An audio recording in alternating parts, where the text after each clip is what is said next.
Hypecast mit Tom Reimann und David Bell.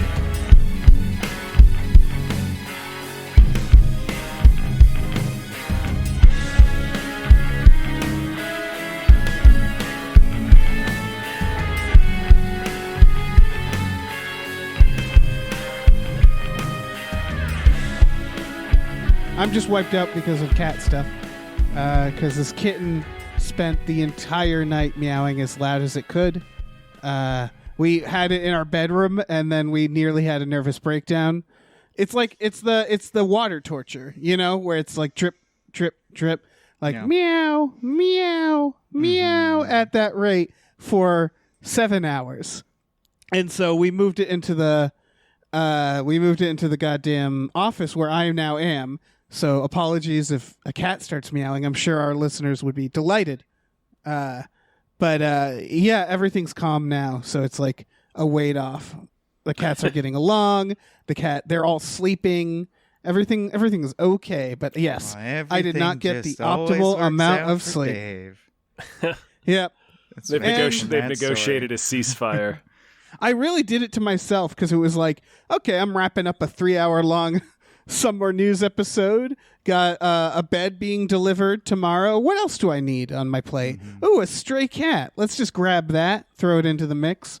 Yeah. So like there's no one else I can blame but me. Let's just abduct this street animal and tell it that it lives here now. Exactly. It's believing us slowly. It really is like a cult where you're just like, you will love being here. And eventually it will. Yeah, eventually they just give in. Yep. Can I see my old family? I'm afraid that won't be possible. Yeah. What? It can't see its old family. That's key to it. Yeah. I don't know if that's true. Ties. It's got a spider brain, so I think it'll be fine. Hopefully. We'll see. Yeah, we'll see what happens. Just tell it that its former family were all suppressive people. Mm-hmm. Yeah, exactly. Oh my God, I'm going to try that. Yeah. No, really Scientology, this cat. Yeah. But it's like, imagine being abducted by aliens. Give it its Thetan readings or whatever. Get an e-meter for the cat. No, it's weird because then Kitten is like my anti-hype man where she's just like behind me hissing all the time at it. Or at least she was when it first got here. So it's like, imagine being like abducted by aliens and they keep you in a cage and then there's just like some surly Boston dude on the ship who just seems to also live there. Like that's what it feels like, right? It's just like there's also just this dude who wants to fight her or it. I don't know. I can't check it for balls yet, so I have no idea what we're dealing with here. If it's a he or a she. Also, are you playing Stray? I'm about to after this. So it's going to observe a depiction of a world with no humans and just cats, and it's going to think like, why not me? Why not me? Yeah. Why does this guy have to be in here? I can accelerate this future. I can make this future happen more quickly. Yeah, it also looks exactly like that cat. Nice. Yeah. Is this the podcast? I think so. Hello, everyone. Hello. Another episode of Hypecast. Hypecast. It is the show where we get hyped about stuff and things. I'm your co-host, Tom Ryman. I'm your other co-host, David Bell. I would have said funnier stuff if I knew it was the podcast. It's Michael. Hi, Michael. I don't know. Listen, we can cut around it. We can add in jokes. We can sweeten it up. We can sweeten it with jokes. Yeah, okay. I also think... At the end, keep rolling, and I'll just say some jokes that work in all situations, and you can pepper them in. Beautiful. Yeah, beautiful. Great. Yeah. I don't know. I think we can have all sorts of energy, because hype transcends mood, if you ask me. You know, like I can be low energy, but still high hype, is what I'm saying. It's not short for hyper? I don't think so. Okay. I mean, maybe it is. I'm just saying hype to me is like a train, right? Mm-hmm. It can go at any speed, but it'll never stop. Even slow, it has a lot of impetus. It has a lot of inertia. Yeah. Exactly. Yeah. I see. Okay. That's my hype slow, philosophy. Sleepy hype. Great. Yeah. Well, then you came to the right dude. Michael, welcome. We're on the sleeper hype. Thanks for having me. No, I'm actually incredibly legitimately hype about no less than 2 to 3 of the trailers we have going on today. Yeah. That's pretty good. That's more than usual for me, yeah. That's good news. It's solid news. Mike, I enjoyed your Braid podcast, even though I haven't played that game. It's a good game. Yeah. and It's too hard. It's too hard, though. It makes you think of time in a way that then you can't not think of it that way, and stuff starts not making sense. I watched all of Cody's fake walkthroughs for his fake gamer guides. Video games, right? Yeah. Yeah. Then I watched them again so I could read the little chat window shit in the corner, right? Oh man, those are from a while ago, right? I never saw 12 years them. now, 2010. Yeah, man, I remember those. I hadn't never seen them. He sent me one that like isn't available online anymore, an exclusive, because you have to go on his YouTube page for people who want to watch these. You have to go on his YouTube, and they're very funny. Yeah, it's good stuff. His pre-time machine noise, time machine content. Yeah, it's good. There's lots to be hyped about. Yeah. Right? Perhaps. Oh yeah. Oh yes. We're doing all right. Perhaps even some of these producers. All right. Well, let's do it. Let's climb aboard the hype train and let's get it going here. Let's get our little hype pillows and our hype blankets. And nestle into the hype train. Hype nap. Ding, ding, ding goes the hype bell. Yeah. All right. Well, big thank you to Hombre. Thank you. Hombre. Thank you. Thank you to Heathcliff's Helping Handfuls. Thank you so much. Thank you to the... Oh, yeah. Thank you to the conveniently placed self-destruct button on the top of everybody's head. Thank you. Thank you to Samuel Beckett's Donuts and Mortgage Emporium. Thank you. Thank you to Snapper Car Punches God in the Dick. Thank you so much. Thank you to @Nerd Numbers. Thank you. Thank you to Mike the Lurker. Thank you. Thank you to Dracula, the bus driving vampire. Honk honk. Thank you to Brockway Loves the Meat Millie. He sure does. Thank you to David Knife Boot Henson. Thank you. Oh, man. All right, let me jump in here. Thank you to Grumblebee. Thank you. Thank you to Screaming Horse Pyramid. Thank you. Thank you to Look Mom on a podcast. Thank you very much. Thank you to Seismic Charge Noise. Thank you to Deborah's Awesome, Barbara's Great, and Cancer Can Go to Hell. Thank you. Thank you to Numino Ultra Microscopic Silico Volcano Coniosis Anti-Disestablishmentarianism Jones. Oh, yeah. Thank you to the baby from Eraserhead. Thank you. Thank you to Chiz Lily Tits. Chiz. Thank you to These 7 Bs. Thank you. And thank you to Breezy Ruizy. Thank you. Oh, man. Man, what a way to begin this week of hype than with a 1.5-minute long teaser trailer of the new Halloween movie. Woo! Yeah, Halloween ends. This teaser... I maybe this was just where I was tired or something. It passed right through me. It's Jamie Lee Curtis. It's nothing. It's her fighting with Michael Myers, right? That's the teaser. Hypers, yeah. It sounded like you couldn't remember his name for a second, so I wasn't sure. Is that? It sounded like you were about to ask me. Is that right? Is that his name? Is that what he's called? Right. No, my brain just stalled Halloween for a second. Halloween with Steve Zissou, right? If I recall. Yeah. Art Vandelay. So everybody knows where me and Tom stand on the Halloweens. Yeah, the new ones. Yeah. I'm curious, Mike. Where do you stand on these? Have you watched them? I've watched a handful of them here and there. Of course, I've seen the original Halloween, and I don't even like that much. Hype. Ooh. I'm pro Carpenter, and I just don't give a shit about Halloween. I just don't care. I love fair thing. take. I love They Live. I love Escape. Halloween never grabbed me. I don't know why. I do like the song. It's a good song. Oh yeah, I'm sure you can appreciate what Halloween the original was at the time because it is very special. Launched that entire slasher genre for sure. Yeah. Did you see these new ones? Because I was also alluding to the fact that both me and Tom, I don't want to speak with you for you, Tom. We did not care for these new versions. No. So far. This is not one of the ones that I'm jazzed about. This is not one of the 3. This is not this isn't the one that punched your ticket on the old hype train. No, I have no strong opinion about this. Hype! Fan of, the talent involved. I think it looks competent, but given the track record, I've always been like, about these every time it's dropped. Yeah, that new one, the first time it came out, I think it was the saddest I've felt since Jurassic World about my expectations. Because I hyped myself for Jurassic World at the last minute to try to like it, and I did not. And that we don't, that I've talked about that already, but this was the same thing, only I loved the trailer for the first one that they did, right? Yeah, it was a looked decent so trailer. I was so excited because I thought this was going to be my jam, and like it just did and not. And it does on a click. textural level look good. It looks good. Yeah, like they do. Zombie can do that. Yeah, they do look good, but yeah, so far the first one and the second one they did not agree with me. Not offensively so, they just completely passed through me, like you said. Yeah, I mean, we did a review, right? And there was a lot wrong with them that we could kind of point out. Got you hung up? Yeah, sure. But it just like they looked so good. The trailer of the first one looked so good, and I don't know if people like these, then good for them, I guess, because they're not hurting anybody, right?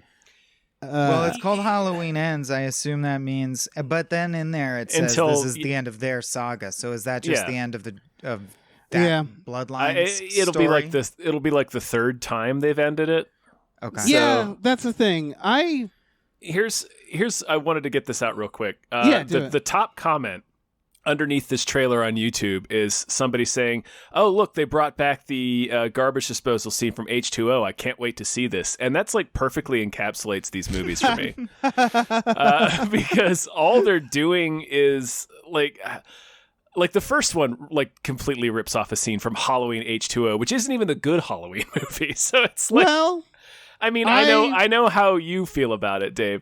I know. It's just like this series more than the Jurassic World series to a degree, so it's fortuitous for me that you brought that up. But these new Halloween movies for me are like the epitome of like the Harry Potter thing, where you're just like, I beg of you, please read any other book.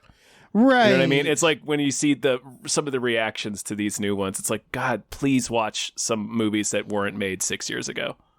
Yeah, like, I know what you mean. Movies weren't invented in 2011. Please watch something from before then. Right. They're so derivative, but they're so derivative of I don't know. They're derivative in a way that makes me sad. Yeah, So I think when it comes to horror stuff, I think I'm a big advocate for tacking on sequels as opposed to reinventing. Yeah. This thing. And so, like, for example, like, I didn't really care for the new Scream, but if you're going to do something with Scream, I'd say what you do. You just make more. You don't try to do like the soft reboot. And like, it's like you're saying is that they kind of have done all the things before. And to clarify on Halloween H2O, it's not a perfect movie, but I think Halloween H2O is an extremely good ending for Halloween. And I think it should have ended there. And I kind of in my heart consider that to be the ending. Sure. It's not perfect. Again, it's of its time.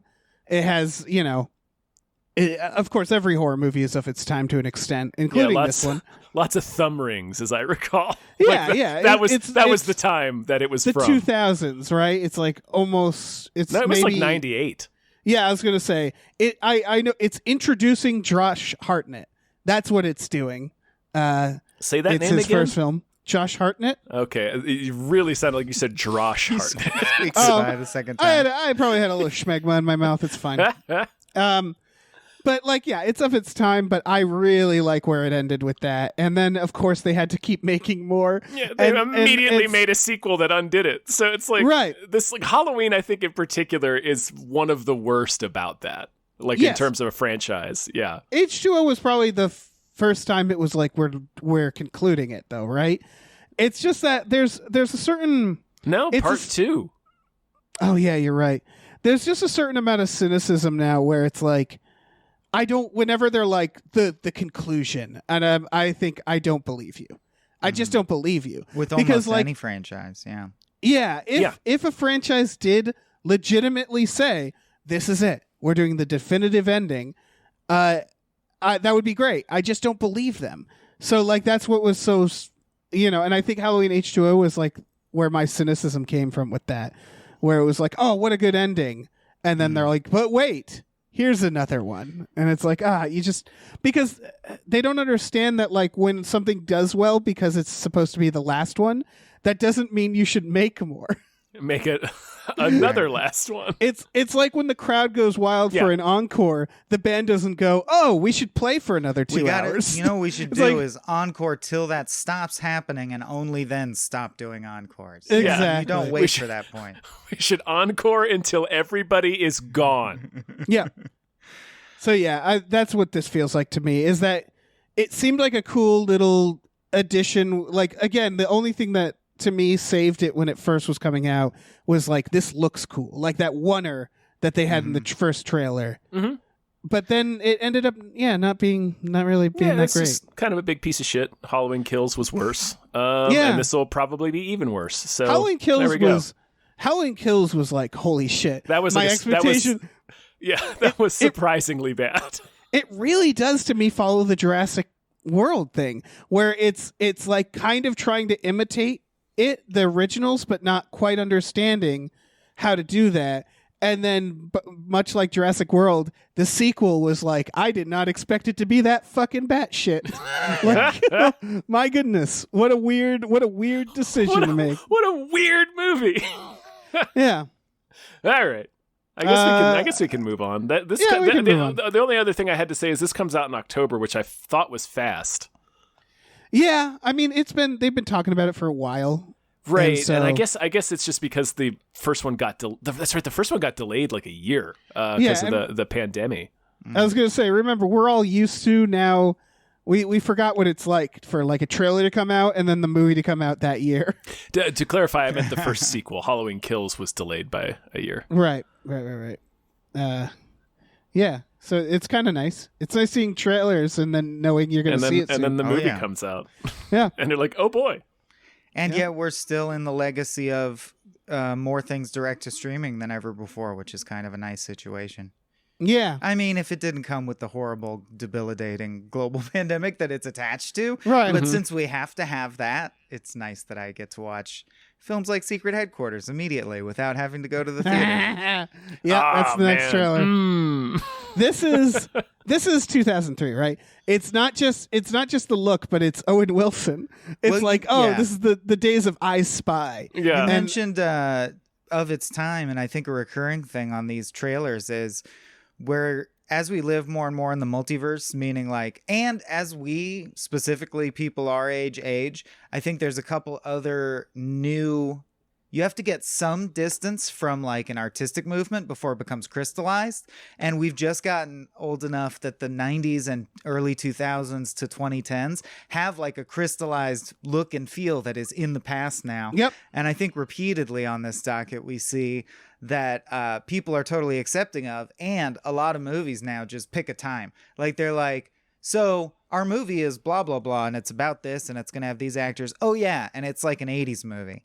Or, right. Oh, yeah, and it's like a 2005, superhero movie, and we can nail that. So there's a bunch of different movies here that are in different time periods. And this one's funny because it's like, we've done the superhero thing long enough now that this is nostalgic for the beginning of that, and we're still in it. Like, we're not out of that yet, but it feels like, oh, quaint, early, old-fashioned superhero movie. Yeah. Yeah. So so for people who haven't seen the trailer, it's about, it's a kid's movie. It's Owen Wilson is a dad who has to leave, and his kid throws a party and learns that he's a secret superhero. And then they take all his tech, they bring it out, and they play with it, and then of course the evil villain finds them, and like the villainous Michael Pena shows up. Michael Pena, the villain. Yeah. And then the look, the feel, everything feels like fucking Spy Kids era, like extremely. Yeah. It's a real drill bit Taylor energy. Yeah. From Owen Wilson. And I guess what I realized, I've been realizing, we've talked about this, is just. It's like the early 2000s has as much right as any era to have nostalgia around it. Yeah, sure. Yeah. And that's what like this Obi-Wan series, like the Sam Raimi Spider-Mans, and a lot of what people are liking, not all of it I would argue, but a lot of it is the good stuff from that era. Lord of the Rings is coming back, and it's just, I'm just trying to learn to accept that fact. Well, I don't know, man. I do and I don't. Well, I'll just say that there are eras that to me seem objectively had to have more artistic merit or finesse than other eras, and I feel like nostalgia, whatever time you were 10 years old, you're fucked on that, right? You're gonna love that, and stuff that feels and looks like that will Exactly. be comforting You don't in have the a way choice. that a morphine drip is comforting. But other than that, I do think you can compare and contrast different eras and go like, film was really crackling at this point. Of Right. course, Kind yeah. of had a weak spot here, and but nothing negates. It's like if you find out, oh, you were 10 in the 40s, well then you love Fatty Arbuckle and shit. Like I understand that, you know? Right. It's whatever It's- it is. I It's think basically, well, oh, sorry. I was just gonna piggyback off of what Michael was saying. I do legitimately think, and it's not me being crotchety because I was still like a teenager and then a young adult in the 2000s. But I legitimately think post 9/11 filmmaking, specifically for like that middle section of the aughts, is really, really bad. Yes, I would agree. I also have nostalgia because I worked at a movie theater. I was in my 20s. I was healthier. I was more alive. You know, I was filled with hope. So, like, when I look at fucking, you know, Like 2002 to like 2006, 7, real Yeah. bad. right. I would but when say I look music back, too. It was just a rough time for art. We didn't know what to do with ourselves for the most part. Yeah. It's very We were- extremely true. Yeah. yeah, something extremely bad had happened in America, and we didn't know how to deal with that. Yeah, we lost our minds. Yeah, and I would argue we never I quite don't think we ever really regained it. recovered. No. Yeah, but like, it is weird to have nostalgia for like Dreamcatcher and be like, those were the days. Right. But like out of that, there were good things. I think it's goes beyond though being born that time. Cause like I always have the same memory of my friend who was like a much older punk when Guitar Hero came out, and like we were all like playing Journey. And we were like, yeah. And my friend who had lived through Journey was like, this sucks. I hate this. So like and we hadn't lived through Journey songs, right? We just had discovered it and I thought you decided meant we the all seminal loved it. indie PlayStation game Journey. You mean No, the no. music of Journey Yeah, in Guitar Hero. band. Got it. Yeah, exactly. Like Guitar Hero had a lot of like 70s or earlier shit Yeah, that and wasn't he's like, our or they were like, generation. I hate seeing But this regurgitated in this way. Exactly. And Yeah. I think that shit's going to happen. Like when I was in high school, you know, like, but obviously when you get older, you pick your battles and stuff. So like, you know, it's just like if new metal coming back would really piss me off, right? Like that would drive me nuts because would be sitting here like, this is not good. It's bad. And all the kids would be like celebrating it. And it's And like, we that's did such a it. bummer. We ended it. We were done with this. Yeah. But it really is that idea that like it's not even just nostalgia. It's like things that if you just weren't there for it and you're looking at it in a vacuum now, you might find a new appreciation for. And maybe that's okay, you know? I've been seeing some tweets about Slipknot recently, and it's like, oh shit, are we going to appreciate Slipknot suddenly again? Sure, or Kate 'Cause- Bush, it's the whole Kate Bush thing. People genuinely thinking that Running Up That Hill just came out. And Right. you're like, oh, that's cute. Oh, I'm old. Oh, this is what it is to be old enough that This there's is a what new it is. generation. Yeah, that's Yeah, what that it's feels the like. it's the equivalent of hearing Fortunate Son in a Vietnam movie and parents being like, "This isn't accurate," you know, like this isn't. We weren't, you know, like that. Like that's like That was CCR not wasn't the like, soundtrack of that summer. Yeah. yeah, it wasn't a hit in NAM. It's What now I love we just is yeah. how inaccurate it gets over time to the point that, you know, because these things collapse and history has to become a more and more simplified, streamlined story for you to hold it all in your head. So there will come a time in the future where you're like, yeah, Vietnam, you know, Hey Ya was playing and they were shooting, you know, whatever, Yeah. like that Yeah, era. it- And you events- just mean the late 20th century generally, yeah. Events Yeah. become compressed. Yeah, for sure. Right. Yeah. But back to this trailer. I mean, Speaking this of looks. compressing events. Speaking of compressing events, yeah. Back to this trailer for Secret Headquarters. I mean, it looks fine. It looks Yeah, like I'm down. It looks I like a don't- kids movie. I Oh, don't think it's recreating the look of the early 2000s. I don't think it's necessarily a bad thing. I don't know if it'll be as good as Spy Kids, which is actually genuinely good. I love Spy Kids. Yeah, Yeah, but we'll see. It's could be. could be. Yeah, I mean, I'm sure it'll be fun. Probably won't be, but Yeah, it might still be fine. it's just amazing that they even got Owen Wilson because it's like like I like Owen Wilson, but I was thinking about that too. Is like imagine watching Stranger Things and being like an adult who like when you were a teen couldn't stand like Sean Austin or something, and then it's like fuck, he's back, there he is. So like Owen Wilson can't get rid of him. Owen Wilson Get kind out of of here, disappeared, Rudy. and now it's like here he is. But I'm actually delighted by this stupid trailer. Sure. Do we want to move on, or do we want to just keep talking about nostalgia? No, let's move on. Okay, the next one is for the girl in the mirror. Moving on, we are going to. They're both the same thing. We will move on and that's not continue to even- discuss nostalgia. That's not our fair. last Wilson. Yeah, we got miles to go before we sleep. Yeah, we do have another Wilson. This is the girl in the mirror, and this is a foreign language, right? Mm-hmm. And it's about a bus accident and a woman who gets amnesia. Yeah, it looks like she starts seeing weird things after she's in the accident. Oh yeah, okay. So this looks awesome, I think, because what I think we're seeing, is an unconventional depiction of ghosts. That's what I think this is happening, but I might be wrong because they add the amnesia in, so it might be some brain issues, Yeah. right? But sort of like Last Night in Soho, like a very stylish interpretation of just what it would be like to be haunted. Yeah, I think so, or like fucking Personal Shopper, where it's like, where it's like doing ghost stories, but it's more complex than Trying to be fresh with a ghost story, That's- fresh yeah. imagery. Yeah. That's the interesting. idea. I didn't take ghosts away from this trailer, but now You're that probably- now that you say it, I see how it could be. Yeah, I know that they're kind of focusing more on like some psychological stuff, but there's just like a few shots where a guy is like looking at this like glimmery light and stuff like that, where it's like, oh, is this supposed to be like a more abstract version of ghosts? You know? No, I thought it was Unbreakable. I thought it was a dark superhero fantasy, Oh. and that she's going to be Special Girl and have some kind of powers. But the title card, the girl in the mirror with the fog, and it's written in fingy. That seems pretty ghost Fingy to me. type. In fact, Yeah. if you look carefully, you see the silhouette of what looks like a ghost drifting across the mirror.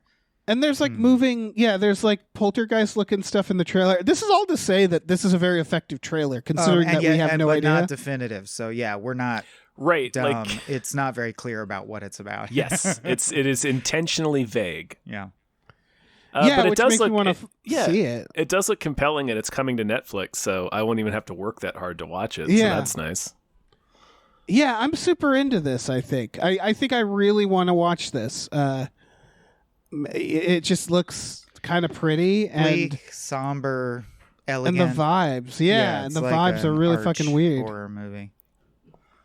Yeah, I assume it's a horror movie and not a drama. It's presented like a horror, but it's like kind of horror drama, right? But like sad horror. Yeah. Yeah. Like I definitely got more drama vibe from it, but like Yeah. I don't know. Supernatural drama more than horror. Yeah. Mike, have you seen Personal Shopper? No, the touch point for me is it really feels like The Orphanage, if you've ever seen that. Yeah. Yes. It's another I- bleak where you're like, well, it is horrifying, but it's just a sad story of some bad things that happened that are Right. supernatural more than it is a horror movie. I guess my question, because it just occurred to me, you might like that movie. Okay, I'll check would it you out. be interested in a horror movie that's more of like kind of a drama and a little sad? Yeah, I like Is that sad, something that- bleak stuff. You do? Mhm. Yeah, then you I might am want a- to check out. I am sad boy. I am a Personal sad boy. Shopper is a very unique film, and Okay. so you might want to check that out. She Yep. does say we're invincible, and what's happening to us are side effects of what was inevitable. I don't know. I think it's a superhero thing, but I could be wrong. It'll be interesting to find out. For free. Yeah, I have no idea. Yeah, I'm excited. Well, the next trailer is called Look Both Ways. Sliding doors, baby. Yeah, it's sliding doors without nuance. Although for the record, I haven't seen sliding doors, but sliding doors was like, what if this small thing changes in your life? This is like, ooh, what if a giant thing changes in your life? Yeah. Do you ever think about how your life would be completely different? And Right, it's I like, love yeah, this is yeah. like the most inelegant thought experiment. Surprise, Like- surprise, your life would be very different if it was very different. Yeah. And, yeah. and we're not going to judge which is better. We're just going to say both branches are good. We're not going to tell you what to do with your life. And it's like, then what are we doing? What was yeah. this? Right. This movie looks very bad. Yeah. Yeah. So even if it would make the movie better, I don't want them to judge because that could get them into trouble considering what this is about. Yes. This is about what a I'm young saying. woman You can't. who gets pregnant or doesn't get pregnant. Or doesn't. That's the sliding door. Yeah. So that's the subtle difference of things. She either gets pregnant or doesn't. And if she doesn't, she moves to LA and starts a career. If she gets pregnant, she stays home and starts a family. And I have a couple issues with that, which is the idea that a woman has to choose between those two paths. Like that is a false dichotomy, right? Like that is... And if you're with the right person, Netflix you can fucking things where you plug it in and you choose. Is it No, like Jabberwocky? That would be amazing. Phenomenal. Yeah. Wow, I hope not. Yeah. If it is, they do not make that clear in this trailer. But No. boy, I hope that's not the It's case. just a split screen. It's a Goofus and Gallant, but both are valid. Yeah, Like but it doesn't work. that's the thing is trying to make both valid because it doesn't want to weigh in. It doesn't want to say, ladies, you shouldn't start a career. You should just have You should be a babies, mother. ladies. Or yeah. and they don't. They also want to say like, yeah, just abort the thing. Your life will be better. Well, they don't want to weigh in. What is the And that is the point of this narrative device, right? Is to like Right. how it's. I mean, it's been done countless times. But yeah, it's like seeing how your Wonderful life could have been different, and then it's sort of the arc usually is something along the lines of like redefining what's important to you, or like realizing it's a false dichotomy and transcending that, something Right. like that. yeah, I was about to say, something. if this movie wants me to apologize to it, I want to find out that in both timelines they both end up having a career and kids. Well, if it's sure. the realization is like, oh, we can all just get to where we want, we just might take different paths. No, if that's I believe if that's that- the premise. I believe that you see the emotional culmination in the trailer. Like, I think they reveal it, which is her looking in the mirror, having a moment of reflection about how her life could be different. And you'll see both of them back and forth, cutting back and forth. Both are real, but in the mirror and not in the mirror.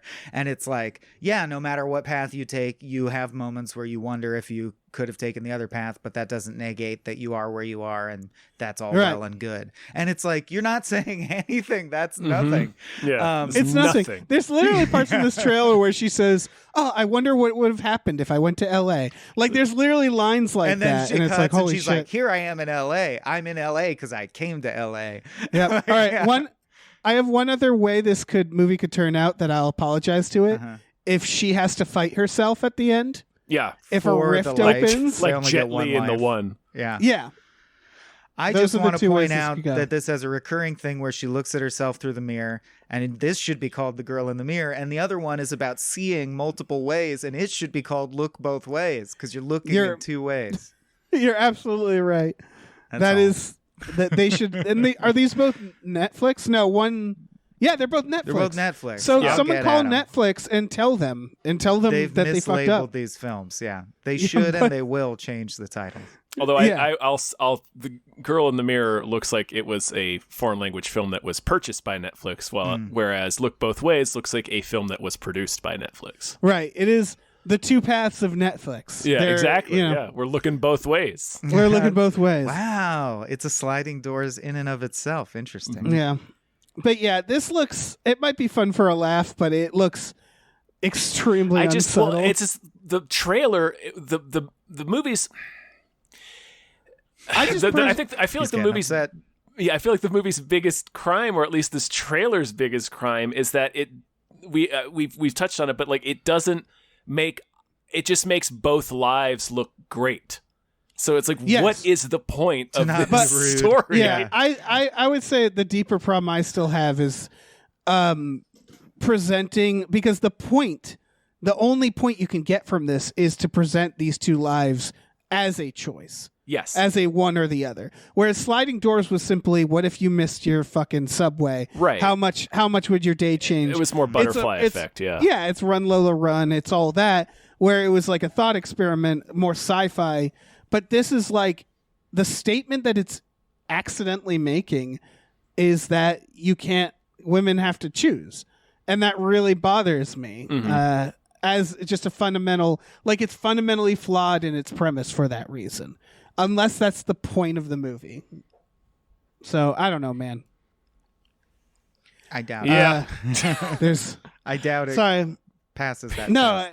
I highly probably doubt not. it. But Probably not. It's I don't know. I don't know. What if we look up who made it and it's like Charlie Kaufman? This is a It's like, confounding wait a second. trailer. Yeah. Yeah, I haven't looked up. I usually look up who made things, but I haven't because I'm trying to keep an eye on the very tense cat situation.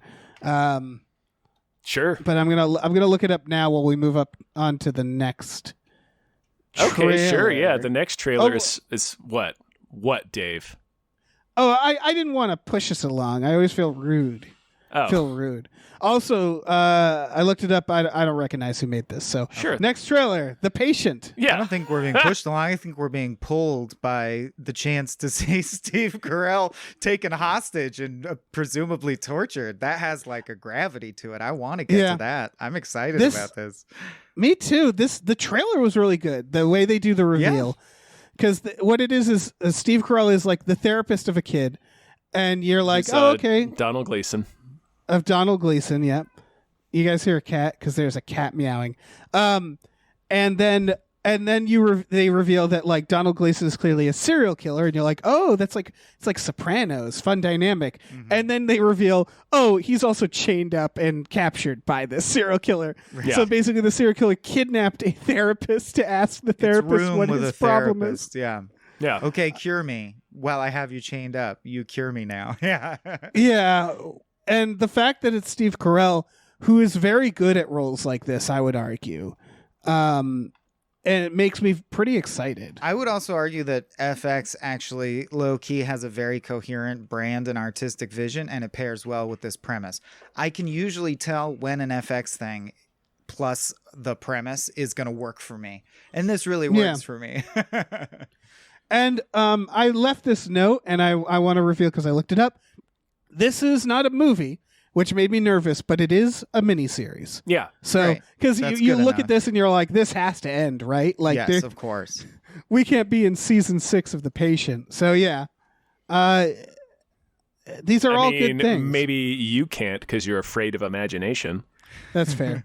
It's like Lost, where it just goes off the rails. Also, David Alan Greer's in this. Okay. Was he in the trailer? I don't he's remember credited. him in the trailer, but Yeah, I'm just happy to see that name. sure. Yeah, yeah. It also gives me Prisoners vibes, which is high praise. Hopefully, Yes. it can live up to that. It has kind of like the same color palette as Prisoners. Yeah, overall, this just looks really fucking solid, right? You guys seen the I- Will Ferrell, Paul Rudd one? That's also about It's No, a premise is that that any dances good? around the same area. No, I was one guy, or I don't know. I was going to ask you. Okay.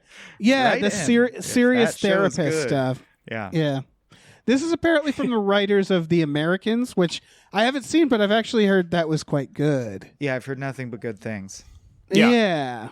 So, I don't know. These are all people who've made very, like, a lot of TV shows and very serious stuff and very, highly praised stuff. So, I mean, I'm into it, you know? But the Steve Carell, as much as I love him and think he's a tremendously talented actor with great range, I really love Foxcatcher, and I really love The Way Back.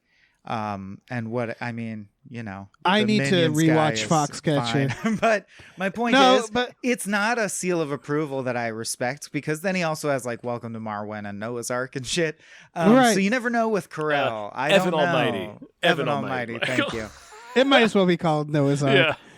Yeah. Well, that's the thing is, it's kind of the Jim Carrey thing, although I would argue Carell does it better than Jim Carrey, right? Jim Carrey has Yes. done some good, serious performances for sure. Mm-hmm. But I've noticed with Jim Carrey, the issue is that he can't, he can be serious man, like in Eternal Sunshine. Right. But he can't really be a character and be serious and pull it off, I would argue. But maybe I'm forgetting something. Whereas Steve Carell, are so broad and Depp-esque Yeah. in a way. Yeah. Steve Carell can kind of leave his Steve Carell-ness and play a serious role. Mm-hmm. And it can be multiple types. Like him in Foxcatcher, which I need to watch that again. It's a good movie. He is incredible in that. Yeah. it's serious Gru, right? It's just Yeah. the guy from Minions. Well, that's the with thing, fewer he's serious doing- threats. it's honestly it's serious Michael Scott. Yeah. Yeah, really. There's And did you several ever- Michael Scott scenes in Foxcatcher. Yeah. Have you ever watched video of the original guy? Oh yeah, I've seen the Yeah. documentary. Okay, the most shocking thing about the original guy is he is also serious Michael Scott. Yeah, Yeah, and that's what's amazing is that like Foxcatcher was perfect casting, Wow. oddly enough. But yeah, this I don't know. This just looks fucking good. I know it's kind of gimmicky, but like, who gives a shit, right? Yeah, I hope it's as intense and brief as it seems to be. Yeah. 6 episodes in and out. Yeah, it's 10, but 10's fine. All right, I It is know, called I know. The Patient. 6 We have to give it that. we have to be. Yeah. We have to be patient. The it's, patient. it's so funny how we do this now, where it's like Stranger Things, 10 episodes, absolutely, right? Mhm. Even more. I could have taken more. Because it's like fucking whatever. I'm just enjoying this. Whereas this, it's like, oh, I want like 4 to 6 Well, you really don't- solid episodes. It's a totally different beast. You don't want to live Yeah. in this world. You're not like, No. what a comfort to fall asleep Yeah. watching The Patient. You know, it's a different, yeah. Yeah, Yeah, the two premises are totally different too. Yeah. It's just funny how TV works like that now, where it's like we're so spoiled in a way where it's like TV series now can just last however fucking long we need them to. Well, I mean, that's yeah, kind so of the way. then, That's isn't that the way British television does it? Yeah. Yeah, we're bending and hybridizing more towards that model, but then we still get I am sick of the sheer number of mystery box shows that just crumble after one season and you're like, Oh, Yeah, oh, me too. Don't what get was that renewed. investment? Yeah. Yeah. Yeah, we need to stop with that. We really need to quit that mystery box shit. Yeah. All right, another Netflix for our Yep. next trailer, Uncoupled. They're going down This is fighting. this is Huh? Doogie Howser Yeah. playing a rich man who broke up with a long-term boyfriend. No. He and gets is dumped by his long-term boyfriend. So Right, now, right, like right, the right. whole premise is like he's like I'm a gay man in my 50s. It's like impossible for me to date, and so it's just Right. a comedy based around that. And I actually thought this trailer was pretty funny. It should be noted this is a TV series, which I think actually Oh, is good for it. Yeah, I think that's good for it, and I agree. This is pretty funny. It's the maker of Sex and the City, and Okay. I'm just sick of really rich people in TV shows. Like that's the thing is, Sure. it's Sex and the City is especially that where it's like, look at all these rich people and they're small, their relationship problems, Right, and it's like, boy, that is don't true. care. The kind of life that they show NPH living in this is like he might as well be a Martian. Like it's like so Yeah. far removed from anything that I have any. Like he's in these fabulous condos, like in this He's a incredible millionaire. spa. Yeah, every one of his friends is a millionaire too in this Right. show. It seems. Yeah. And again, they said it's from the Sex and the City and Modern Family people, and I would argue both of those people, like those shows, Do things like are that. like, yeah, Yeah, yeah, look pretty at these myopic. extremely rich people and their little problems, and Yeah. it's like, I don't know, man. It's fine. It's funny. You know, it's light. It's supposed to be. Yeah, I don't but care I that much. can't Well, get new past. wave. I'm super here for new wave queer rom-coms. Which Oh, Yes, yeah. definitely. For With sure, this, but yeah. this and Bros. Bros looks Yeah, great. excited for Bros for sure. Mm-hmm. Yeah. See, Bros I could relate to because they seem like more Right, financial. yeah. He's a little more financially struggling.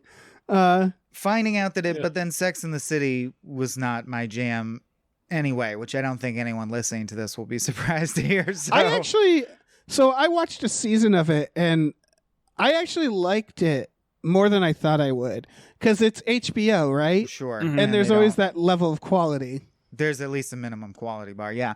Yeah. So maybe I owe it another chance, but I'll just say I very much was definitely going to watch this when I thought it was a brisk 85-minute film, but I'm not going to Yeah. invest in this as a show. It's just not up my alley, but I super appreciate that it exists. I think it looks pretty decent. Yeah, and I do like that. Yeah, we're getting all these LGBTQ like romantic where it's like some of the premises are very familiar from the 90s, and it's like, yeah, let's fucking do it again. Let's do it again. Like, Yeah, let's do it. exactly. Yeah, let's this is great. Yeah, I'm genuinely surprised to hear that it's a series because the way that is shot, at least from what we see in the trailer, it's shot like a movie. Right. It really presents itself as a movie. So that was a real surprise for me. I'm still going to check it out. Yeah.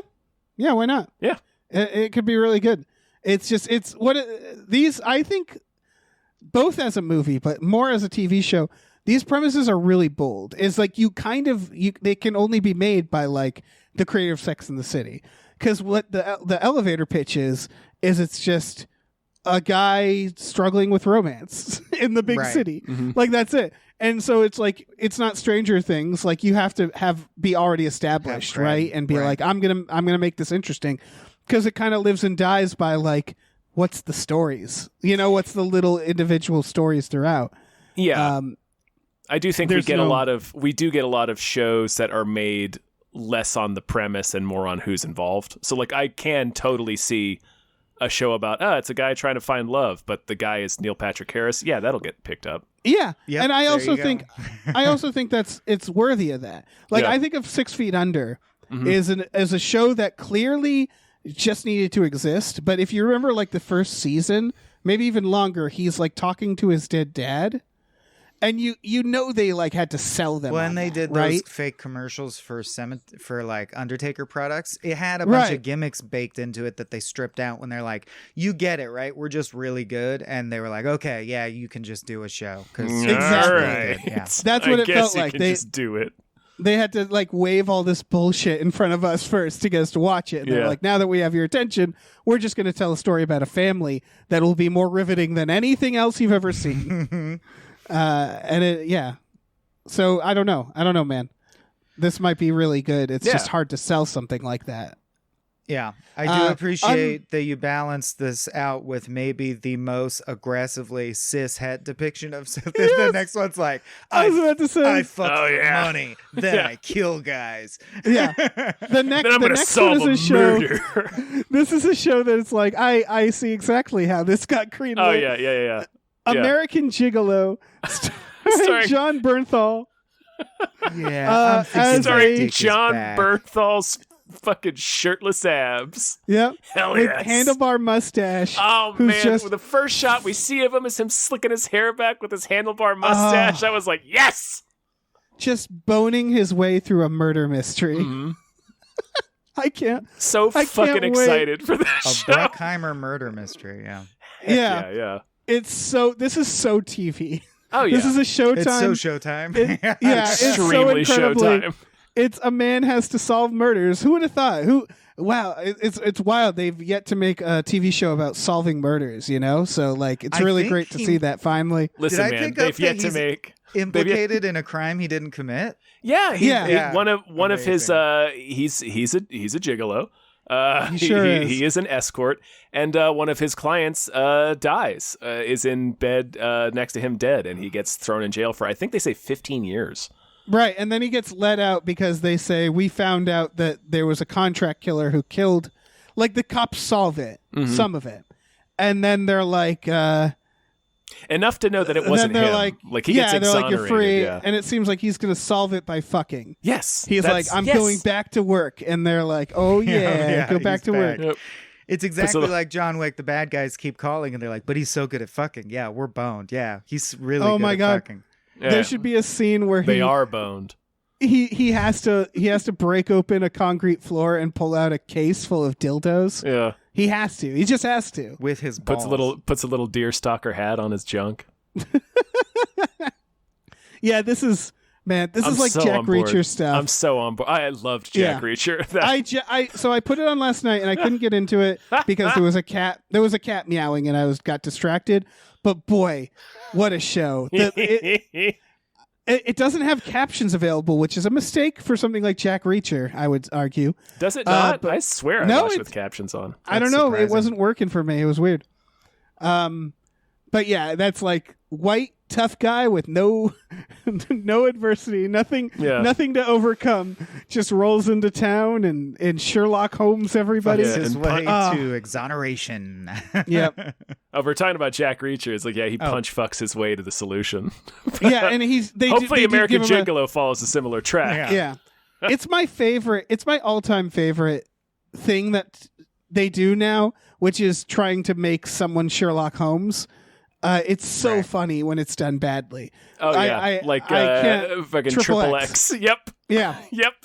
It's my favorite thing when done badly, and I'm hoping he does like he solves murders with his dick in this and does the Sherlock Holmes thing. I get a lot of joy out of all the times they tried to do it with House, who of course has always been Sherlock Holmes. But when you realize shit like, and I know it's an old ass show, but I watch it for comfort because it's that era. I watch House for comfort.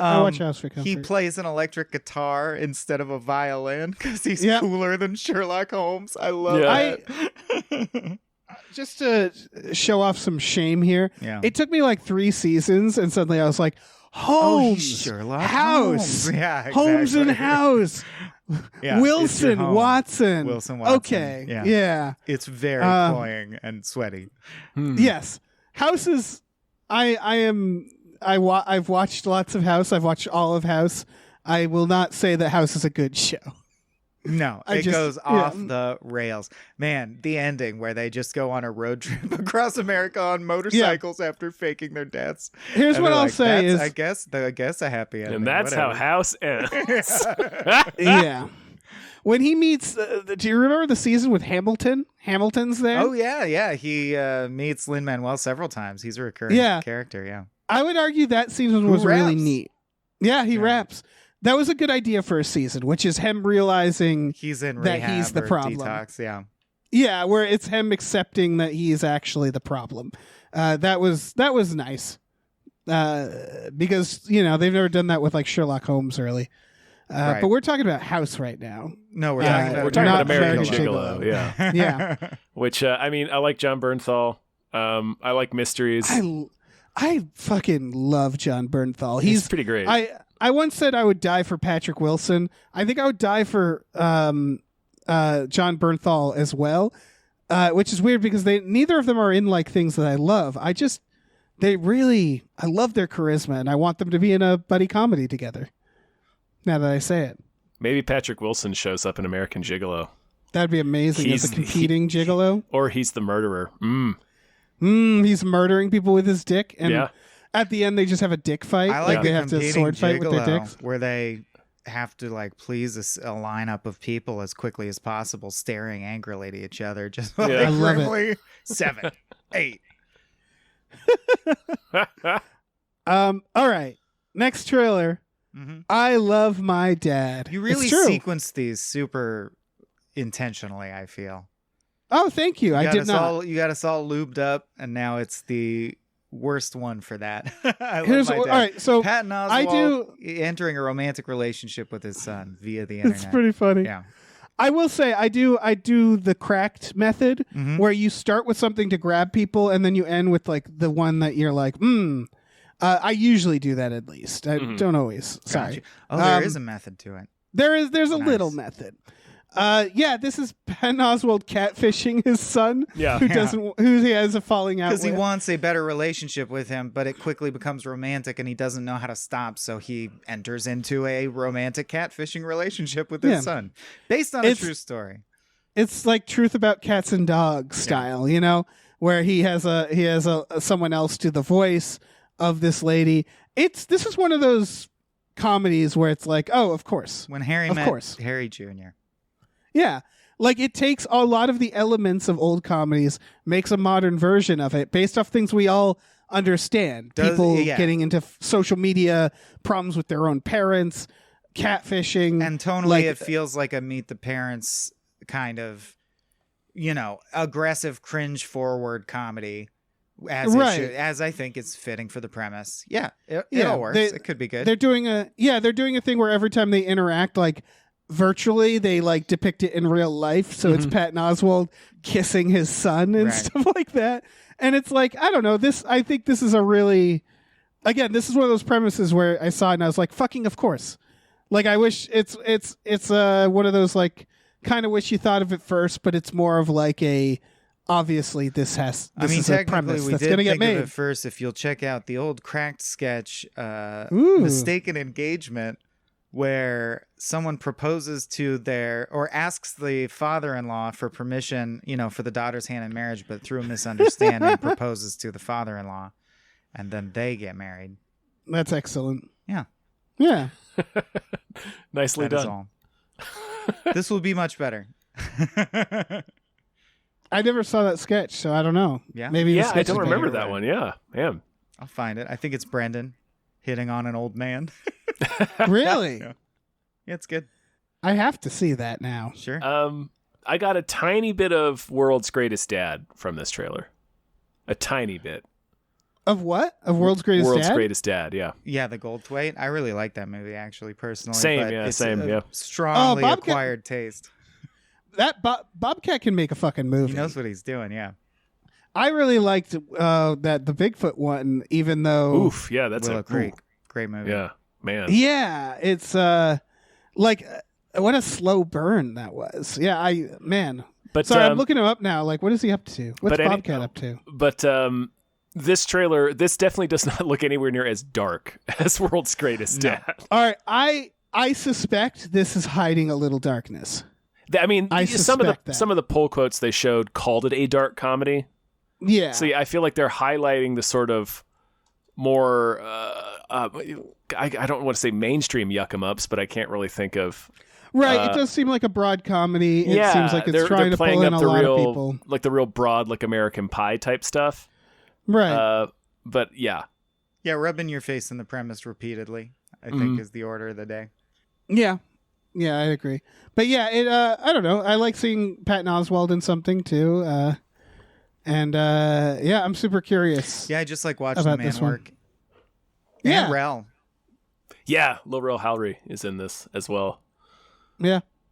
It's I don't know, solid comedy. One of the, very, very good premise. Yeah, basic generation gap jokes. He writes sup and he thinks it means soup. You know, stuff like this stuff that That's would fine. happen to Patton Oswalt trying to hit on his son. Oh man, A lot of fun. All right, so final trailer. This This is the one I'm most not, excited for. This is Really? A24. It is not. It's not. There's not much views on it right now. Mm-hmm. It's called Funny Pages, and it is very unique looking. It's about a kid who wants to write comics, and he seems to find a like an old bitter like comic artist. Yeah. And I believe that's the premise, and it's Yeah. like a coming of age teen comedy where everybody just looks like humans, which I like. Looks like American they- Splendor in some ways. Yeah. Yes, very American Splendor. Mhm. Yeah. Everybody, it's got a very distinct look. We were kind of talking about this with Spy Kids. This, I believe, was shot on it looks like it's shot on 35 millimeter film. Yeah. And specifically the film that they shot like stripes on. So like if people can picture that, it looks 80s as hell. Yeah. Not in the premise, but in the way it's shot. Hmm. Just the look of the film. Yeah. And it's edited. Like this trailer feels like a old trailer in a lot of ways. Who is the bitter ex comic artist? Do you guys know his name? No, Is I that didn't. Matthew I didn't Marr? recognize anyone in this. Anyone? Okay. It looks like a bunch of. His name is Wallace, is the character's name, right? Yeah. He did look familiar. I'm clicking on him because he looks even he's more in Our familiar. Flag Means Death. That's what I know him from. He's on the crew. He's one of the pirates. Yeah. So this is very funny. I know where I know him from. He's in Dogma. He's the bartender Yep. who Loki kills. Mhm. Yeah. He's in a lot. He's actually, he's been around for a while. He kind of plays like he's He like plays character oddballs, actor, yeah. right?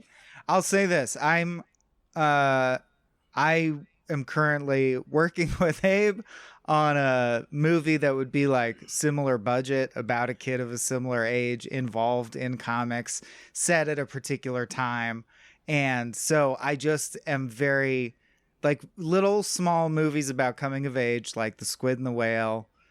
If they're good, are among my favorite things. And I do have a weird nostalgia for 70s and 80s, even though it actually predates my, key 10 years old time.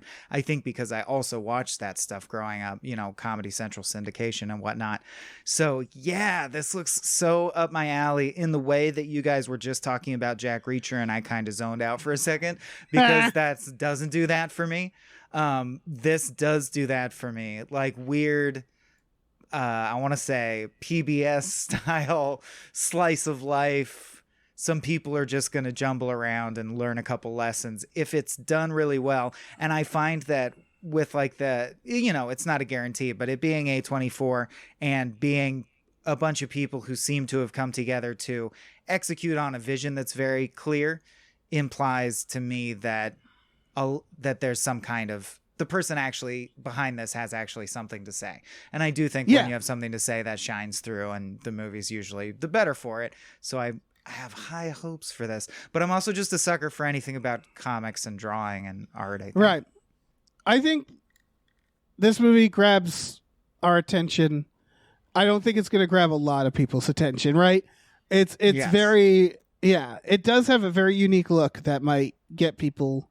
But it's like the comedy looks very dry, right? It's not Napoleon Dynamite, but I feel like it has.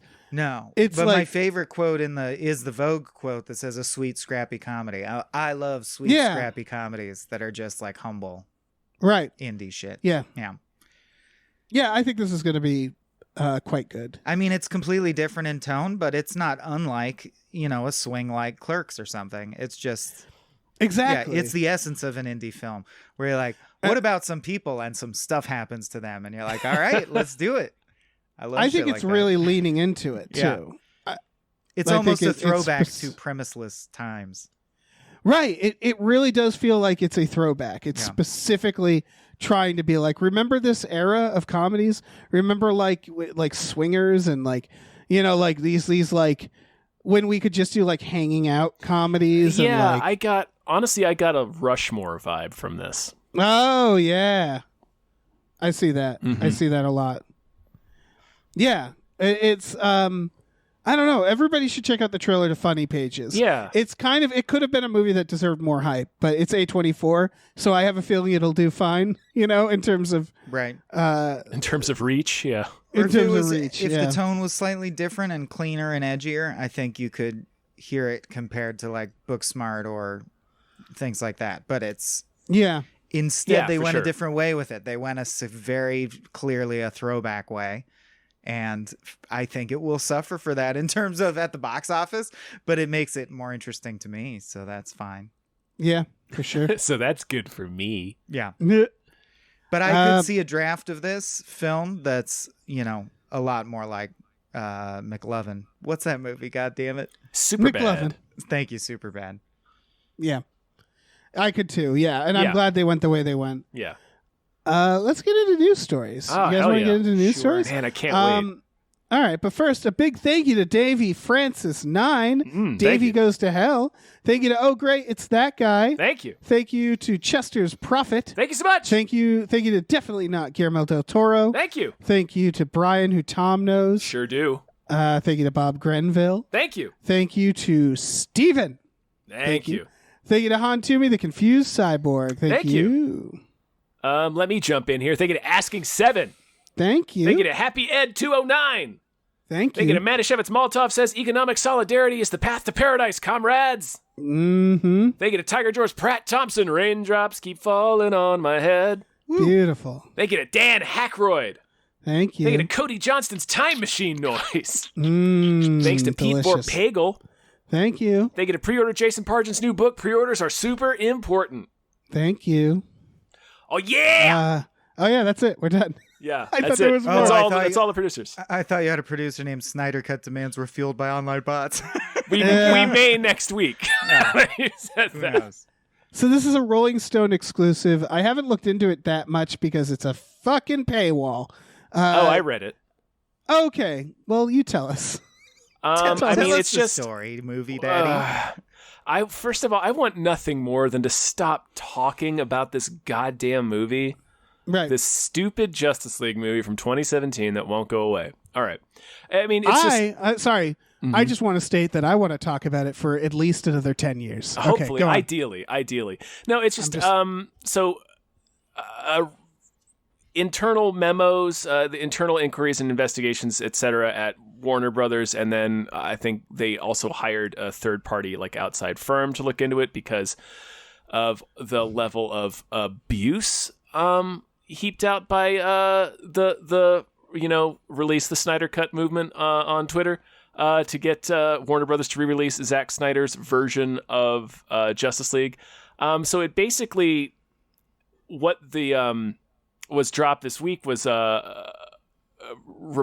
journalists doing a deep dive of that investigation, I guess. I don't know what's wrong with my brain right now. But the point is the Snyder Cut like army, the Snyder Bro army is right. largely bots, which we figured. But then there's also further stuff like Zack Snyder himself was probably more directly involved. There's not direct connections, but there's like a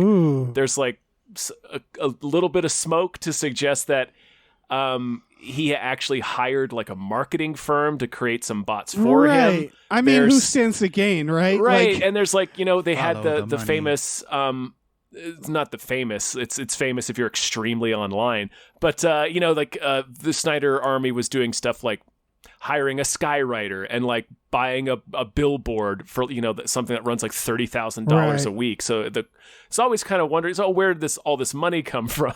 So like part of this investigation is showing that it probably came from Zack Snyder himself. So I would argue they should have. I know why they didn't, but they should have done this investigation before they released the Snyder Cut. Oh, they absolutely should have. Yeah, it's. But I know what happened. What happened is they got Morbius, right?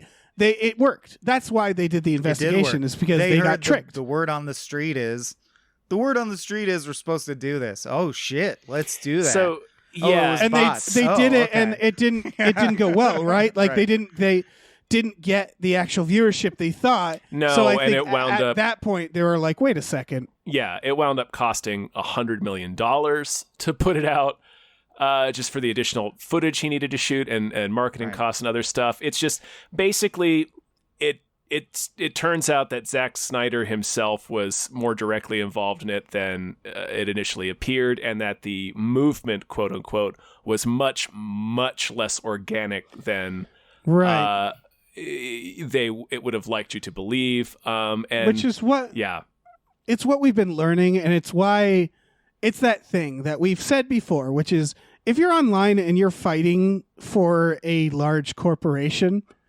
or a very rich person like Elon Musk, or like they're okay, they don't need your help. Manischewitz and Molotov does not approve. Yeah, you might be a pawn. You might be being used. Yeah, you might be Disney planting a Spider-Man hashtag to negotiate. Yeah. Like you might be a silly pawn, and you don't want to be one of those. So I see, and this is coming from someone who, I've said it before, I like the Snyder Cut. I really do. It was better than the theatrical version. Sure. Yeah, it's true, but come on, he had his shot. If it goes that way, if it does go that way, that it will be, I think, one of the more emblematic, like mind-blowing stories of the apocalypse that you could tell huddled in a cave. Right. It's like, then we all got together and we made them spend more money so he could do it again and try again. Well, couldn't you have made other movies? Yes, easily. We did. Many. We could have made several other movies for that money. Yeah. And it would have been one thing if he did like Terry Gilliam's thing where he, said, release my cut. I am campaigning personally, right? Mm-hmm. But he hid behind a fake fandom. He literally was like, who are all these people talking about releasing? We gotta listen to him. And it also began with him stealing hard drives from Warner Brothers that had his footage on it, and he did. Right. It's like he sort of ransomed those. That's another wrinkle in the story. This is the thing. This is why I'm torn. Is that like, I'm kind of all for an artist bullying a major studio. Right. Not to this degree. Like that's what I was about to say. Yeah. I think not to this degree, and I also think that not in such a fake way. Where it's like, if you want the fans to back you, then have fans to back you. Yeah. Don't con them. And don't be so complicit, because like you may may poo-poo on this or whatever. It's like, oh, they made charitable donations to all these, or whatever. They like to tout that they made charitable donations, but it's like, no, this specific fandom is incredibly, incredibly toxic. Like the reason Warner Brothers commissioned this investigation was because so many of their executives and employees and people that work for them were getting just virulent harassment, death threats, all just really, really hideous goblin shit.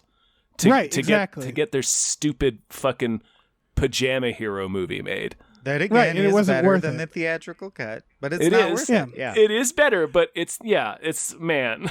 I would argue I'm all for filmmakers having a passion and finding ways to fuck over corporations. Yes. And I think we all agree it's at the expense of humans, at the expense of harming people, never. No movie is worth that. No. And so, and also if I, again, not to really defend a corporation, but if I was a company and learned this, I would consider that fraud, right? Mm-hmm. Like I would say, if this is true, obviously we don't know. I would say this is fraud. They committed fraud. I propose another version, which is a Russian hacker sitting in his office and like his supervisor being like, what's that folder? And him like, I don't mind that folder. Like, I like the idea that it was just like one hacker who is just having like, or like it was part of Putin's plan of like, okay, so we're gonna do these, we're gonna pass around this like fake election stuff. Also, we're gonna bring back the Snyder cut. No, that was like that's fourth, just on our list. They were trying to convince us of all kinds of wild shit. Those were just the two that stuck. And they're like, by the way, the Snyder cut thing also worked. They did the Snyder cut. They did the Snyder cut, yeah. Oh man, I can't believe they did the Snyder cut. I did not think that one would work. Watching the Snyder cut at home, 1% of their GDP on that shit. Yeah. It was 4 fucking hours long. I can't believe they did it. I don't know. Yeah, I mean, it sounds like if this is something serious, we're gonna keep hearing about the fucking Snyder cut. Well, the story you're reporting is that the impression that people cared about this was falsely exaggerated. So it's not surprising that you're losing interest in the story as you tell it. Yeah. But I think it's interesting in that we're gonna see this a lot because the more bots you can buy, you said Morbius. Like you said, this will become a part of viral. It'll be like a legitimate part of viral marketing is buying bots to agitate for your film. That sucks. This is the thing that always happens with someone like Musk, who's like, Twitter is full of bots. It's like, you're right, like, but you're also wrong. Yeah. You're also wrong in a lot of other ways. But like, you're not wrong about the bot situation. Take your torso.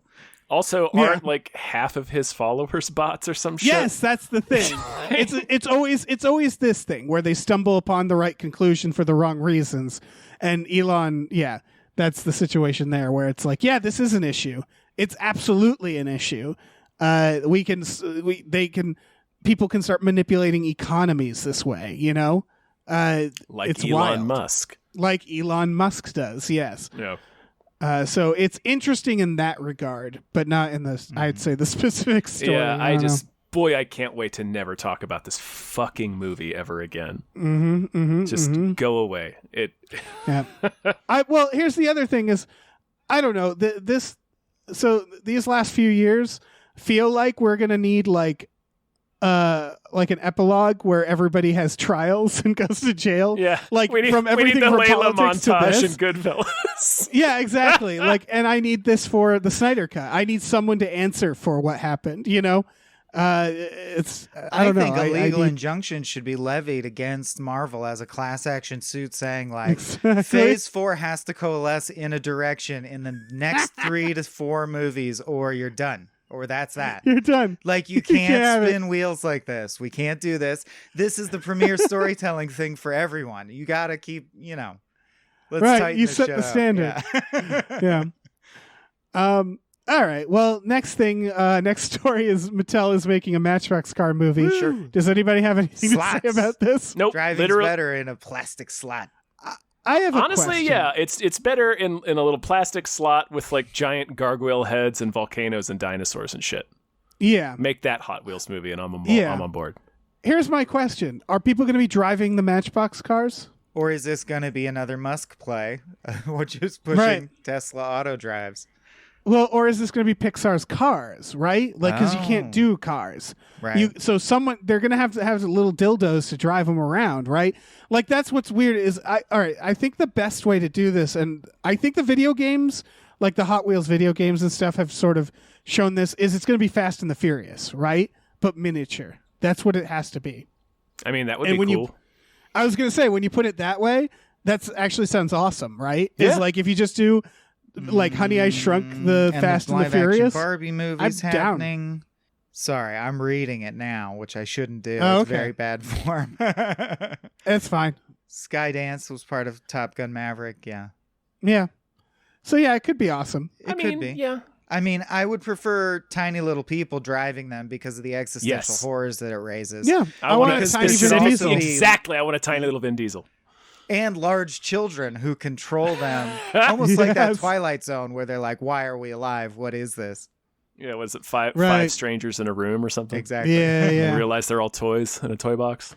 Spoilers.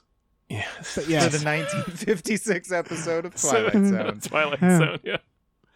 Oh man, I mean every single big IP is getting optioned as a movie because that's just Yeah. the state of movie making right now. Yeah, I don't. So that idea, like that thought, I don't necessarily mind. I actually think adapting stuff like toys, like Legos and shit, it's like a prompt, right? It's like a a writing unique prompt. challenge. Yeah, Right. Yeah, and so like you can do anything you want with that, Agreed. right? And statistically speaking, some of them will happen to be surprisingly good, right? I'm sure 5 years from now Right. we'll look back and we'll be like, a handful of those, like that Barbie movie, who actually had a cogent argument about the nature of, Yeah. outer beauty or whatever. And I think it'll the be fun to reason see why- what fucking stupid board game movies turn out to be actually good just because the people involved are talented.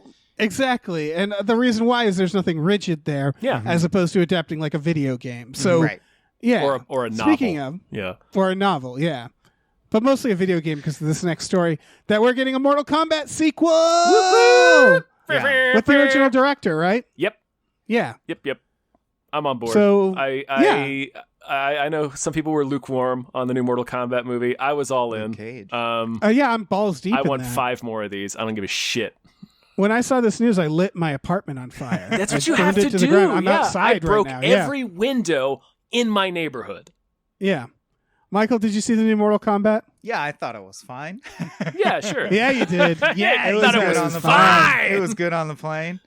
I liked the guy with the hooks who spun around and sucked people's Hook souls guy. out. Yeah. Yeah. Cabal. Let me tell you about this piece of shit named Really liked how Kano. they handled Cabal. Yeah. Yeah, incredible choice was made there. Man. I actually think this is it kind of got grandfathered in because Mortal Kombat is a video game franchise that they treat largely as just a writing prompt for the better. Even though I thought it was good. I'll upgrade to good. It wasn't didn't blow me away, but I do think they were better off for not, because if you play the games, which I do, the campaign is just a 6-hour movie, and they're much better for not having tried to recapitulate those events of the video Yeah. game. I think this is actually something that both the 90s one and this one did. And the old which Resident Evils, where they're like, it just has zombies. That's all. Right. Yeah. Well, what it is that it's one key element that I think is extremely important that they seem to know, and they because there would be an instinct to be like, we're not going to be the 90s movie, but the 90s movie made a lot of money. And what I'm getting at is that both the 90s version and this new one has a human component. And what I mean is that they start with someone like from our world having to learn about this. Yeah. Like they could easily make like a fucking Game of Thrones Mortal Kombat series, Honestly, right? Where Yeah, I would say it successfully does what we're often talking about, which is it doesn't do exactly what the 90s Mortal Kombat did, but it kind of gives me the same feelings that did in a new... Yeah. It's a good And I second think- beat of the thing that it is. right, and it feels like someone's maintaining certain rules with making the movies, and one is make it accessible, make it like a human story, right? don't make the characters feel that we're not making Dune, you know? We want it to be like everyman as much as possible. And then 2, make it fun. Yeah. And they do. And so like those, as long as they keep doing those 2 things, I think it's going to be okay. I think they can make 20 of made these. it through the rain. Yeah. Yeah. Well, shit. Do we want to keep moving? Yeah, let's keep this hype train a lurching along as we get All right. all snugly in our Chugga-chugga. hype sleeper cars. All right. Well, big thank you to Del Griffith, the shower curtain fella. Thank you very much. Thank you. Thank you to the Midnight Patron with patrons at midnight. Yeah, Thank baby, you. yeah. Thank you to Exploding Runes. Thank you. Thank you to Andrew, the proud Satanist. How? Hail Satan. Thank you to Vincent. Thank you. Thank you. Thank you to Rev MD. Thank you so much. Thank you to Bootler, Boodleson. Thank you. Thank you. Thank you to Tux. Tux. Thank you to Ricky Cilantro. Thank you so much. Thank you to Norm from Cheers. Norm. Thank you to Space McNulty. Thank What you. did I do? What the fuck did I In do? space. Floating among the stars. Thanks to your mom. Thank you. Thank you to Nolan Tubies Dark Harold Mayton. Thank you. Thank you to Andrew Follow Marine on Twitch and Patreon at Heartfist Brain McGuire. Thank you. Thank you to AJ. Thank you. Thank you to Tip Drizzle. Tip. Thank you to Drizzle. Burrito Mouth. Thank Thank you. you to the Ghost of Dave Thomas. Thank Thank you to Aaron Burser. Thank you. Thank you to Christopher Robert Sparts Esquire. Thank you. Thank you to Mackenzie Fuck Shuffling with Willem Dafoe's confusingly large dick Chill. Thank you. Thank you to Funky J. Thank you. And thank you to Pie Guy. Thank you, Pie Guy. I just want to shout out the fact that Nolan Mayton has been Nolan Mayton for years now. He's been with us for a while. And I think it's a very big step for Nolan to become That he 2B settled Star on his Carol. funny nickname. To have He a settled nickname? on, Yeah. The thing that he'll Yeah. now hear every couple weeks forever. Didn't want to Yeah. force it. Didn't want to force it. No, Wanted to let it happen organically. He thought, yeah, exactly. Which, yeah, that's the thing is, it's like how Native Americans would, they name their kid based off behavior, or at least some tribes do. Where like Nolan Mayton, it took a couple years, and he's like, I am 2B Star And Carol. 2B is the perfect That's what I am. medium reference. Yeah, I Yeah. love it. Yeah, It is a good ref. It's not likely to draw extreme like or dislike. People will have Right. heard of it, but barely ever think about it ever. That's a good comedy reference right there. That's the sweet spot. That's the strike zone. I also Yep. always thought it was Christopher Robert Sparks. It's Sparts. Sparks. TZ. That's the kind of thing you only get guesting on a Hypecast. that's true. Oh yeah, I guess I am a little mush mouthed, I suppose. Sparts. We all are. Listen, Dave, What? with your beautiful mush mouth, I'm really do you excited. perhaps Mushmouth. have a movie that deserves more hype that you can I do. crow about with your little mush mouth? I really do. Oh, I really what do. luck! Michael, Yeah, I'm so this glad is- you're here for this. Me Yeah, too. And for the this is- record, I did not mean to make everyone self-conscious about their mush mouth. That was not Mushmouth. my intent. It's fine. Don't worry. Dave seems to be stuck this- in a loop. Mushmouth. this is listen. This is a movie called Tin Can. Can. Google it. Tin Google the Can. trailer. It's coming out on video on demand on August 7th. According to first showing, I did notice the trailer, I think it says September. And I honestly don't know who to trust because trailers sometimes are made and then they change the date. So I think it's August 7th. It's okay. So it's got Cube vibes, but not in a bad way. Not to me, at least. The trailer shows a woman waking up in a small metal container in like a cell, and there's like other people in containers, and it looks really like freaky and weird, like a fucking But music not video. like a realistic human trafficking container, like a sci-fi, Yeah. creepy horror space container. Yeah. Yeah, but what we learned from reading about it is that there was a pandemic on Earth, which hopefully is the only some of the reviews kept comparing it to our current pandemic without actually saying the movie does that. Does that make sense? Where it feels like maybe it wasn't written during the pandemic necessarily. And now people are like, in our post-pandemic times, this is very, that kind of review. Oh, but man. my point is that I don't think the movie itself is that. Yeah. It's just the reviews couldn't help but to bring up the pandemic because it's about a pandemic, and it's Canadian, by the way. It was made in Canada. That bodes well. Eh? Yeah, and it's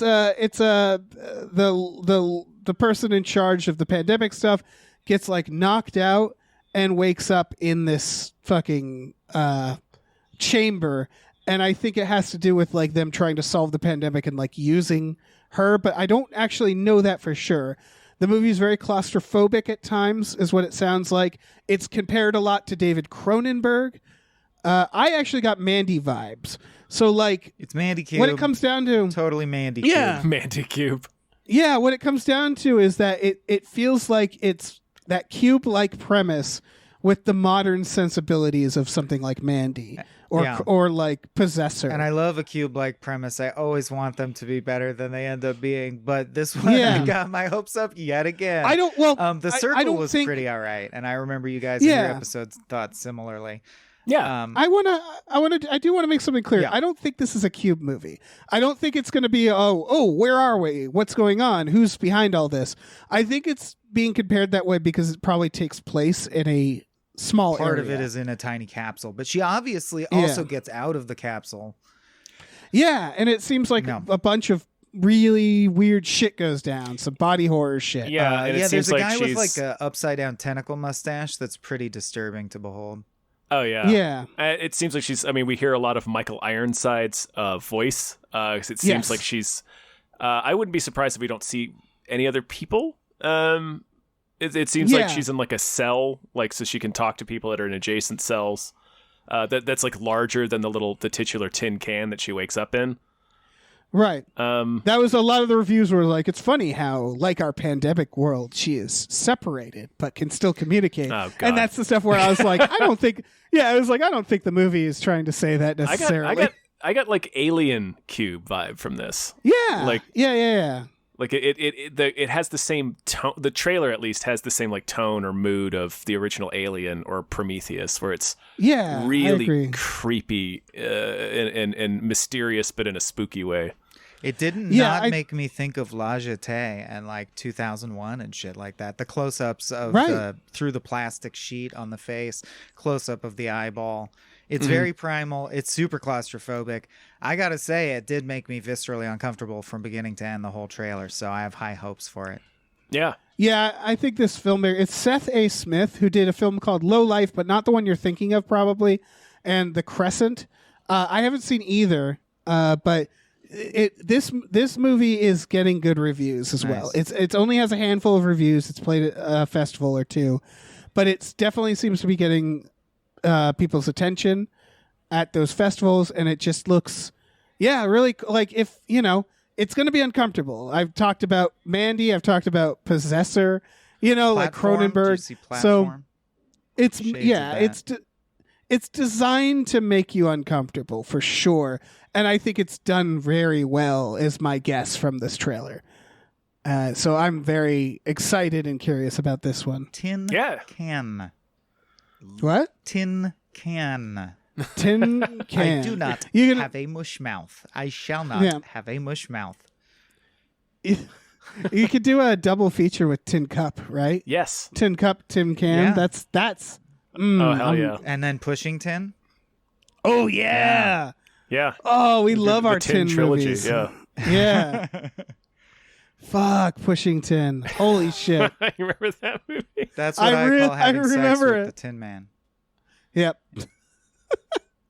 So yeah, Not Tin very Can. imaginative. Check it out, Yeah, folks. Tin Can. Yeah. Oh man. Well, shoot. I think Yes. we've done it, you guys. I think that's a Wow. sode. I think that's an episode. Yeah. Yeah. An episode of Hypecast. Just Michael, like Fret. thank you so we're- much, man. We're free of the tiny pop culture capsule we've been trapped in. Exactly. But the outside is even worse. Even worse. Thanks for having me, guys. This was a blast, as ever. Yeah, thanks for being on. Back anytime. Always a Yeah. pleasure. Do you wanna you wanna plug some stuff? I Sure. mentioned at the top that you did a braid podcast. I did recently. do that. When I'm not sopping in hype, when I'm not juicy and slick with hype on all my nodules, Just slopping around and hype. I co-host One Upsmanship, the number one, and then the wordlet Upsmanship with Mr. Adam Ganzer on the iHeartRadio network. So you can find that by searching One Upsmanship. We talk about video games each and every week.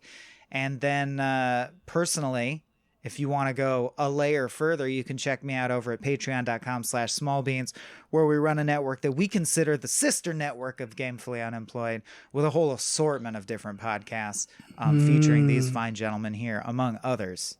Yes. Yeah. Hey, yeah. We do podcasts Star with Trek: them, The like Next Star Trek, Futurama, the yeah. next. Oh, yeah. you do it. Spiel Boys.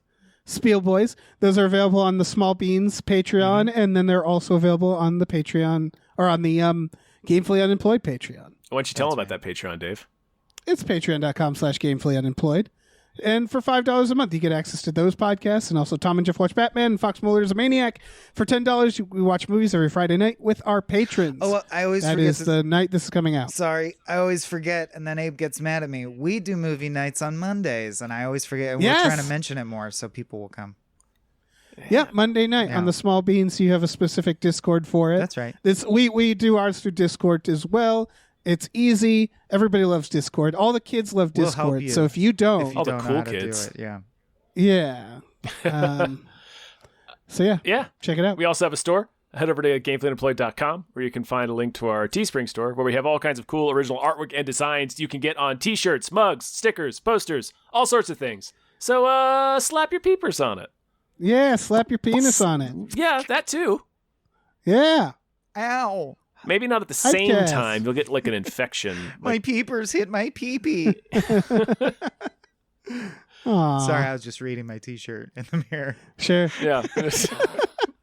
Oh, you should sell Purchased those. from the Gamefully Unemployed merch store. My peepers hit my pee-pee shirt. Oh man. And it's a picture of a train. That's right. All right. Say goodbye, everyone. Goodbye. Bye.